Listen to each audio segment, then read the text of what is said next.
Okay, so we're going to bring in some snares and claps to play alongside this, just to strengthen up this sort of dubsteppy kind of part in the middle here. One thing I'm going to do first of all is, I notice there's quite a big peak in our drums here, so I'm just going to mix these a wee bit just to try and eliminate that.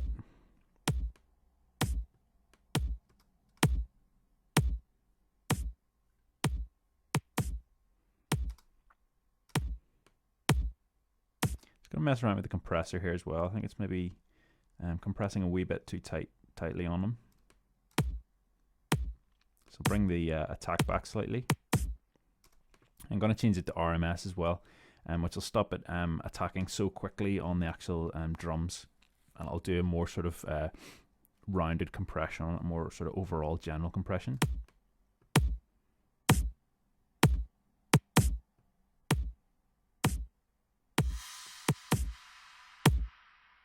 I'll maybe ease back on it a wee bit as well.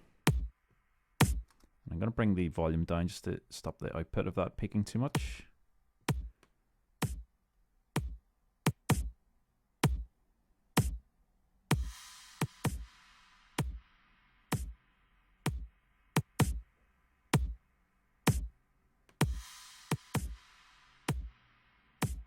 So we're not really getting any peaks now, so I think that'll do.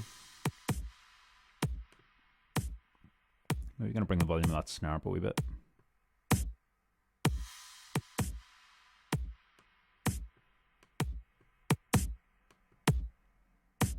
Okay, so I'm just going to insert another MIDI track in our drum group. And I'll go to our live devices. I'll bring in I'm just going to use an impulse for this one to keep it nice and simple.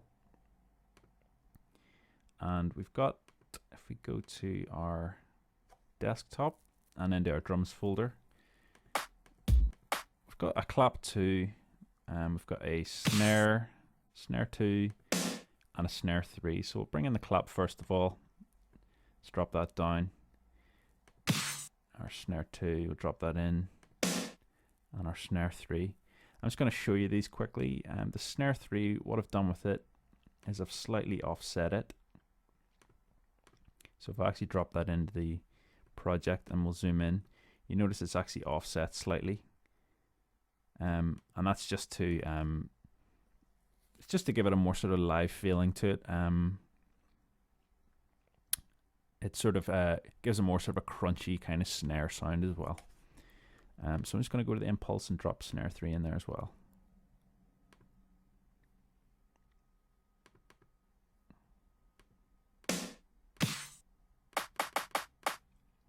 I'm just going to push the decay times up of all of them so that the whole sample is playing.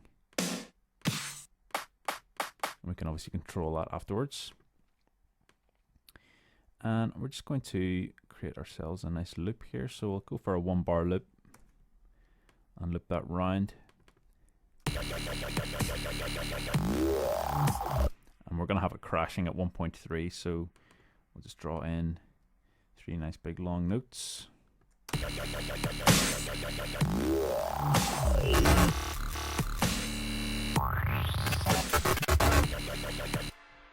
Okay, so I'm just going to solo these individually.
Okay, I'm actually just going to throw these quickly into a drum rack, because I'm just thinking that it would be nice to be able to send maybe one of the snares off to a reverb.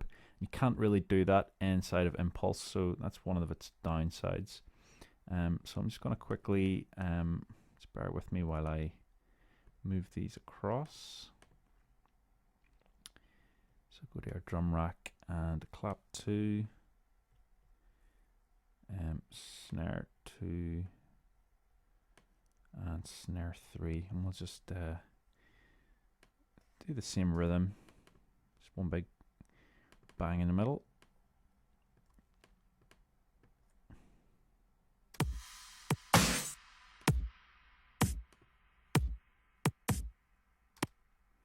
And loop it.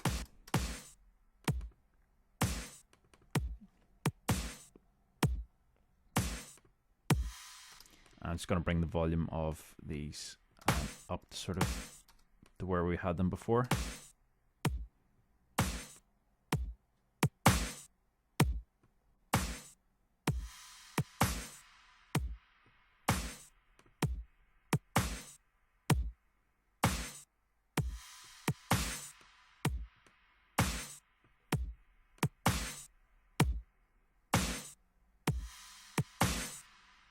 Obviously something you can come back to as well. So I quite like to send maybe snare 3 off to our reverb track. So we can do that by going to our IO settings at the bottom here and go to our return section, and I'll create a return chain, and we'll send this off to Cathedral reverb, and then we can obviously use that if we turn our sends on.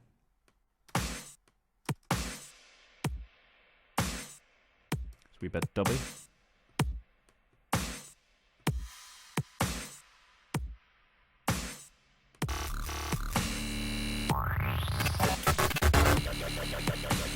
So we can get rid of that impulse now.